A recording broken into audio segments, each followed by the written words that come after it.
Hello, welcome to Tea and Talk. I'm your host, Olivia Boughton. Today I am joined by Judy Dardeck. Judy, thank you for being here with me today. Thank you for having me. I'm so excited to learn a little bit about you and just chat here today. But first, let's talk about the tea.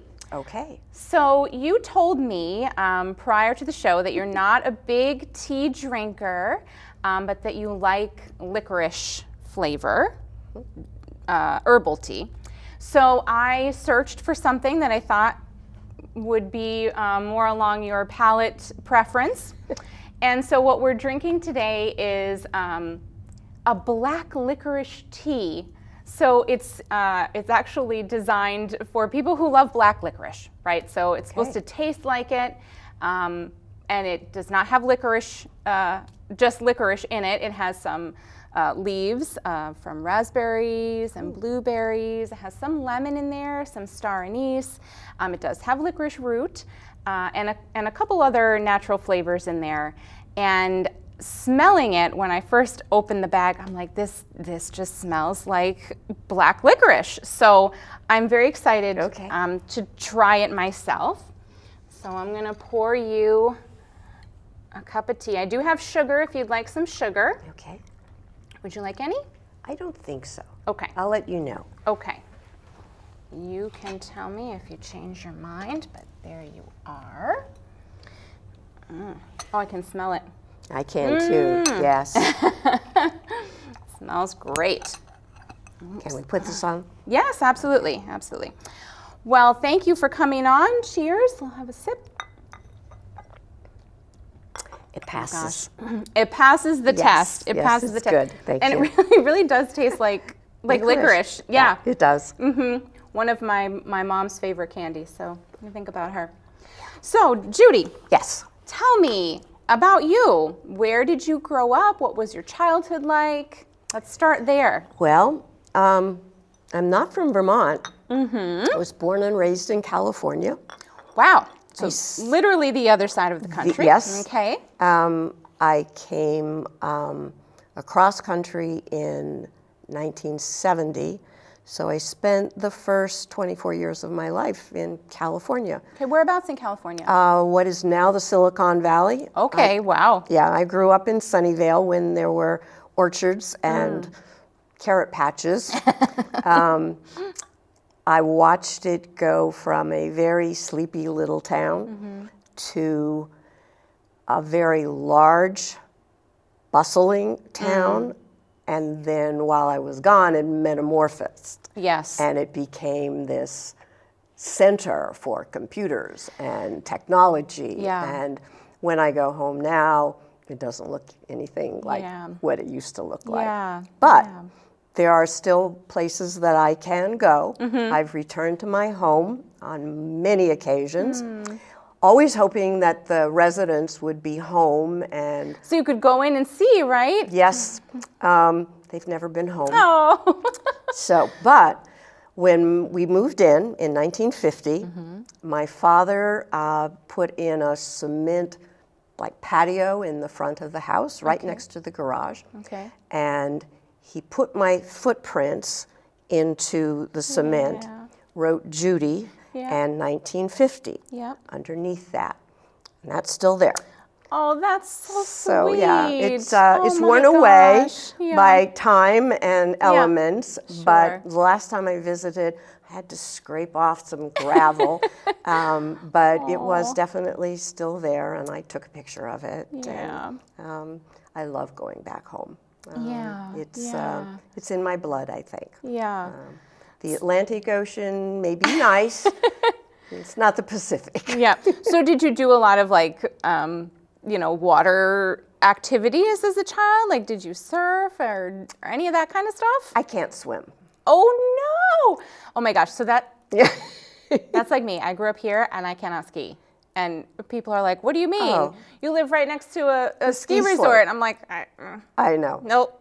Well, I would have learned to swim, but in fact, there was a law in California you couldn't graduate from high school if you didn't Really? know how to swim. Wow. We had 3 swimming pools at the high school that I went to. Oh my gosh. And it wasn't a particularly fancy high Yeah. school. Yeah. But I got ear infections every time I took a swimming lesson. I see. And by the time I was a sophomore in high school, my pediatrician said, I'm getting kind of tired of treating you for these. Yeah. Would you like me to write you an exemption, a medical exemption? Right. I was like, can you do that? Right, please. And he did, and so I was able to graduate and not learn how to swim. Wow, that's an amazing little tidbit to know that it was a requirement that you know how to swim. Yeah. Wow. That was a California law at that time. Yeah, wow. So. But I'm sure you still visited the beach. Oh, yes. Yes. But my idea of the beach are these rocky cliffs that overlook pounding surf that's so loud that you have to sort of scream to the person next to you to be heard. I like the massive ocean, not so much just sitting on the beach and watching the waves roll in. Yeah, you want to see the action. Yeah. Yeah. And there's plenty of it. You can find it anywhere along the California coast. Yeah. So what brought you out of California? Well, I met my husband at Berkeley, the University of California at Berkeley, in '69. What were you studying there? History Okay. and English. I was a double major. Okay. And then I had to go for another year in education to get a teaching credential. Okay. And in that amount of time, we decided it was time to get married and move to the East Coast because Stephen wanted to go to law school. Ah, okay. So we packed up with the idea that we could always come back to California, but Famous last words, right? Needless to say, we never Yeah. did. So, Wow. So you drove cross country. we literally drove across country in a '67 Camaro, Wow. packed to the gills with all our belongings, and we went up the California coast, Okay. into Canada, up to Banff. We got as far as Banff. Yeah. Came back down through Yellowstone, a couple of other national parks, and then made a beeline to Boston. Okay. So it took us 3 weeks to do it, what we could have driven in probably 1 week. Yeah, but you got to see some things, right? And that was our honeymoon, camping out. It was lots of fun. We're not great campers. But you survived. We did and you survive. did it together. With tales to tell. Yes. So when you got over here, you were in Boston. Yes. Okay. Stephen was in law school. I worked at the university, which gave him tuition remission. He got half off of his tuition. Wow. So what were you doing at the university? What was your I job was there? working first in the bursar's office and then in the telephone service, nothing exciting. Yeah. I tried to get a teaching job, but it was very competitive at that time. I'm sure. I was 24, but I looked like I was 16. Yeah. I was from California, not that area. Right. And I applied to 30 schools Wow. and didn't even get an interview with most of them. Wow. And the few that I did came in runner-up.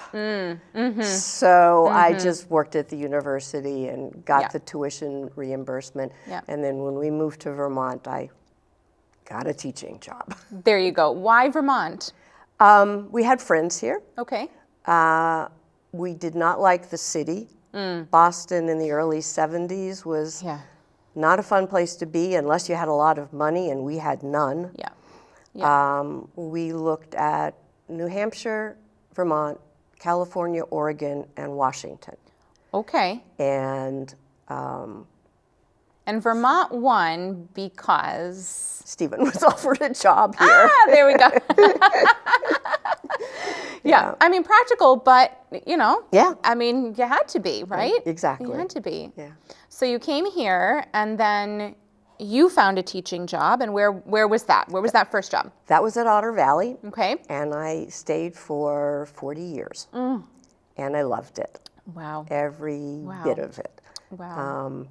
I loved the kids. I loved what I taught. I was a loyal rooter for the school on all levels. So, Yeah. Yeah. Do you have any?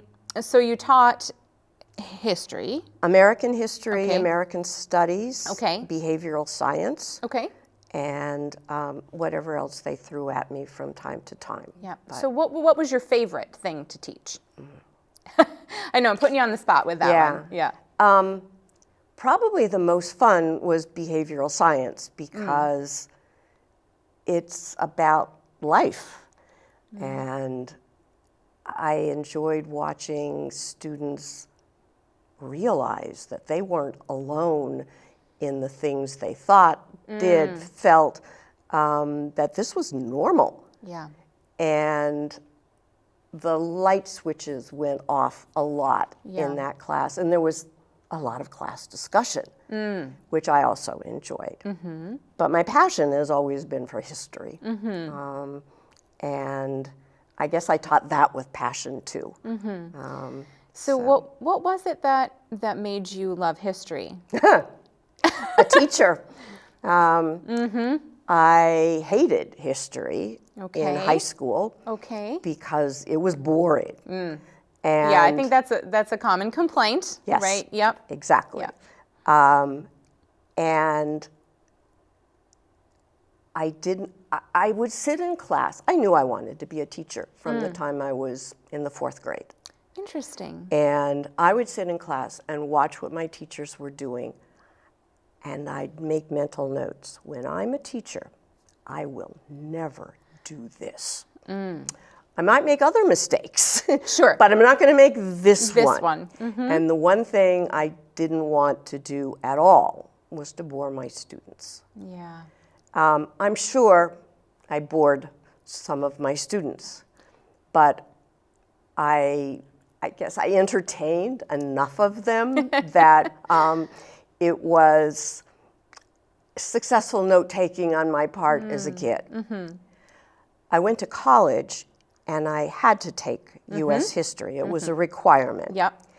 And I had 2 choices. One was a teacher that everyone said was very boring, Okay. but you'd get an easy A. Okay. If at the very least you'd get a B Okay. in his class. Okay.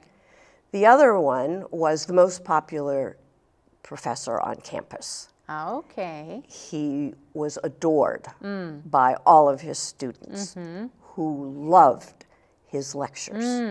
Okay. But it was extremely difficult to even get a C in his class. Right. So literally the easy road, right? In a subject that you were just being forced to take anyway. Exactly. Or the hard road, but perhaps more enjoyable and engaging for you as a student. So you chose the hard one.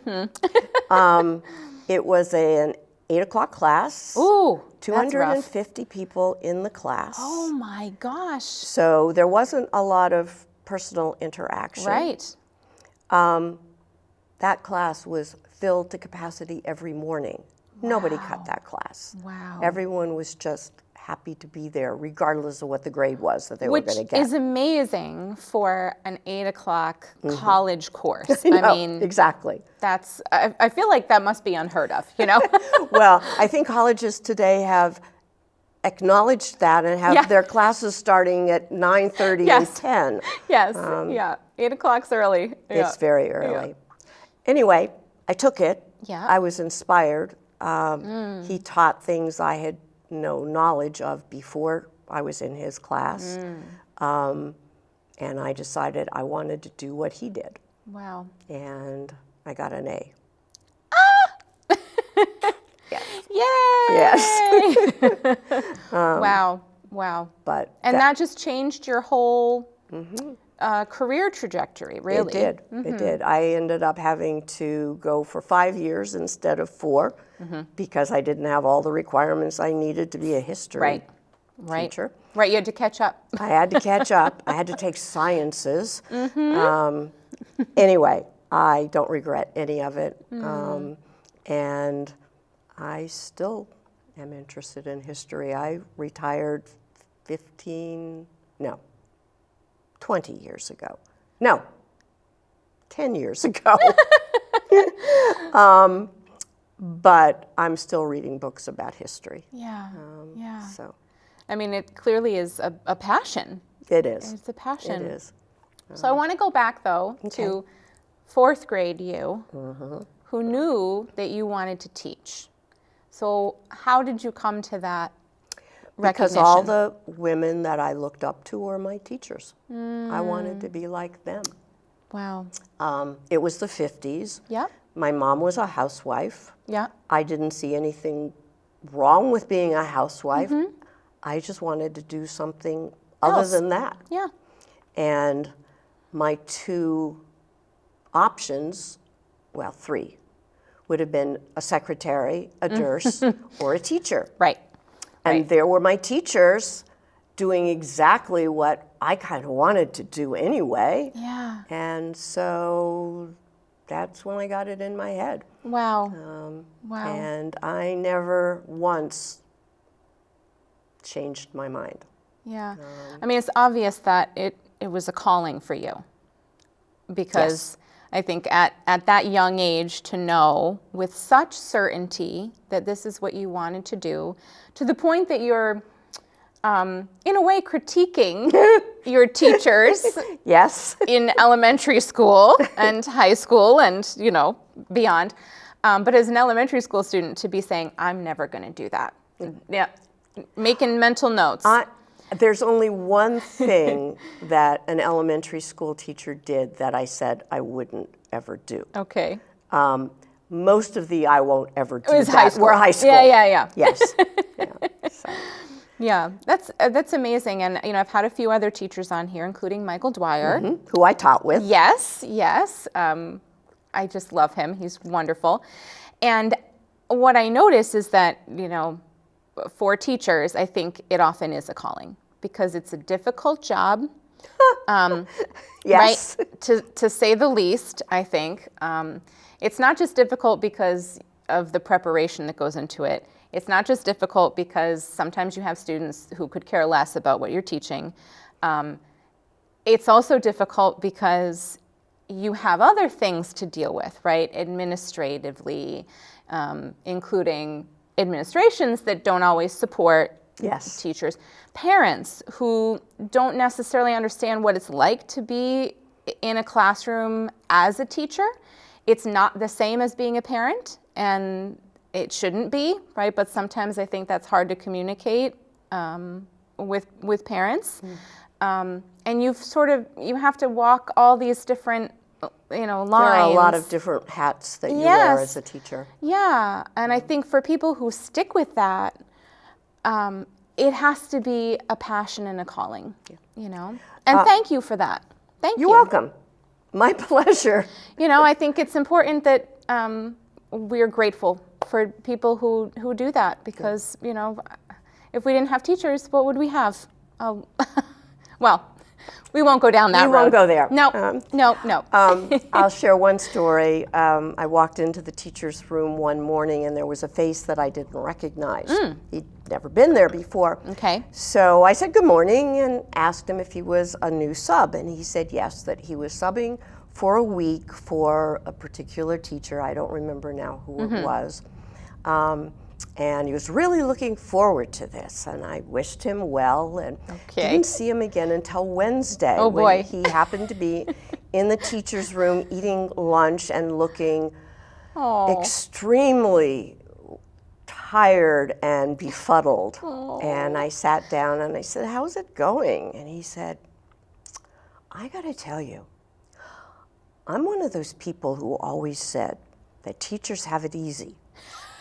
That they get paid too much, that they can get out of school at 4 o'clock, 3:30, whatever it was, that they get all those vacations and they have the whole summer off. I don't know how you do this job. Love it. And I said, thank you, I will remember that. And he said, you are welcome. I can't wait till Friday. You will never see me again. Yeah. So. As I said, if you're not in it, you really do not have an appreciation for how difficult it truly is. Yeah. You know. So switching gears. Okay. You brought something for me, and I want to just grab that. It's this beautiful calendar, and you did the artwork in here. Yes. So talk to me about that. Well, Judy as an artist. Yeah. I had to reinvent myself after I graduated from high school. Okay. And when 2020 came and everything was shut down, I had all this time to just sit around, and you can only read so many books. And well, you need to mix it up, right? You Exactly. can't be doing the same thing every day, right, throughout COVID. That's why people started baking bread and things. yes, yes, Yes. except I picked up pencils. Okay. I had been drawing Zentangles for years at that point. They got me through teachers' meetings. Along with taking notes, I was drawing little patterns. Yep. And I was known for that. Okay. So I had boxes and boxes and boxes of these little paper tiles of Zentangles. Yep. But when COVID hit, I got bored with doing those and thought I should do something bigger. And then once I did something bigger, I decided they really ought to be more colorful. And they accumulated in more boxes, except those were bigger. Yep.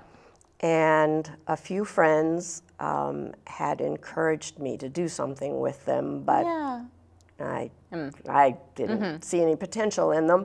And then my son and daughter-in-law were here for Christmas, and they were sleeping in the room that had all the boxes with all the drawings in them. And I came upstairs and found them. They had them all open, all over the place. And they looked at me and they said, Mom, what are these? And I said, they're just my drawings. And what are they doing in boxes? And they said, well, what else am I going to do with them? Yeah. So they encouraged me, and then some friends encouraged me to do something with them. And I started selling them online at Etsy. But quite frankly, the only people who ever bought them were people who knew me. So it seemed It's a big world out it's a there. very big world. Yeah. No one discovered me. Yeah. And so after a while, the people who were going to buy them had bought quite enough of them. Thank you. And so what else am I going to do with them? So I started making calendars. And the calendars do sell. Yeah. That's so great. you get 12 of my drawings every year. And they're beautiful. Thank You you. know, I was flipping through it before we started, and I love this one. I love this one. You know, because it reminds me of Bermuda, where my husband and I traveled earlier this year, and I'm just like, oh, Yes. it's beautiful. Yeah. So thank you so much for that. You're welcome. I love that. I love when people have different, you know, kind of hidden sides of what they do, right? Like you're a teacher, right? That's what you've done for all that time. But you're also an artist and a dancer. Yes. Talk to me about that, right? So before filming here, you were busy Teaching my ballet class. Yes, yeah. So tell me about that. When did you start dancing? Right now I have 4 spunky ladies who meet me every Friday morning here at the House Center. Yeah. For ballet lessons. Yeah. And we're all friends, and it's as much social as it is exercise. Of but course. we love it, and we love the music and the motion and the camaraderie that comes with having, again, another passion Right. that we share. Right. And regardless of how good or awkward we happen to be, Right. That's not the point, right? we do have this passion for it. In fact, class was 15 minutes late because we had to talk about the fact that Misty Copeland had just my retired. And gosh. did you see her final performance? Oh my And gosh, yes. I've been watching her videos all week. They're just, she's Yeah. such an exquisite dancer. Yes, yes. And so anyway, that's another thing that started when I was a child. Yeah. I've been dancing, I think, since I was 6, although Okay. there's no record of it. Okay, so did you always just do ballet, or Yes. Okay. Well, the very first time my mother sent me to a dance school. Okay. We did tap, we did ballet, and acrobatics. Oh, okay. Yes. And she had sent me there for a year, and then we had a recital, Okay. and I was horrible. Oh. I didn't point my toes, and I didn't Oh, know what to no. do, and she was totally embarrassed. Oh, no. And so she went to the instructor and said, you know, Judy's been in this class for a year, and she is nowhere as advanced as everyone else in her class. What is going on here? Right. And the instructor said, well, Mrs. Simpson, I don't have the time to spend on Judy. She has so many problems that I couldn't begin to address them all. Oh my goodness. I don't know what to say. I have other students that I have to think of as well. Oh my goodness. And my mother was very huffy and upset, and Yeah. to talk that way about her daughter. Right. So she found me another instructor. Yeah. Who I had an interview with, and she asked me to do a few things, which I did. And she turned to my mother and said, Judy needs a lot of individual attention. I would be happy to take her on, but you really ought to have her take private lessons, Yep. at least until we get her to the point where she can do some of the things that we're going to be doing. Yeah. And I loved dancing, so my mother said, okay, they bit the bullet. It was supposed to be for a year. Turned out to be 3 years. But when I got out of the private lessons, I went right into the advanced class. Yeah. And I was at the top of the advanced class from that point on. Yep. You just needed a little extra encouragement and help. And I think physical therapy. I remember my instructor showing my mother how to do this, to bend my toes and then turn my legs out and bend my toes in. Right. And to stretch Right, to them. stretch and train, your Yes. muscles to do the right thing. Right. I've got an arch Yeah. that I probably wouldn't have had if I hadn't been a dancer. So I danced through high school, stopped when I was in college,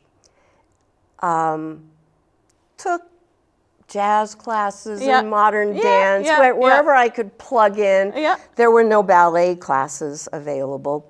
And then I came to Rutland, and I found Eileen Blackman, Yes. who was a wonderful instructor. Yep.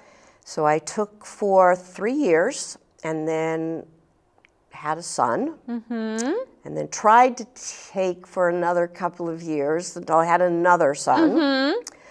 And then 2 children, young, school, house, the whole thing. It was like, okay, I don't have time for this anymore. But when my youngest son went off to college and I had all this time that I had never had before, it was like I called up Eileen and I said, are you still teaching? She said, what else would I be doing? That's right. What else? And I continued to take from her until COVID hit, and then she died over COVID. Yep. So I'm now teaching some of her former students. Oh, that's I so love it. special. That's really so special. It is. You're such a well-rounded person, and it's been so fun to sit here and chat with you. And Thank you. we're already out of time. I told you it Okay. goes so fast. It does. But thank you, and thanks to all of you for joining us, and I will see you next time on Tea and Talk.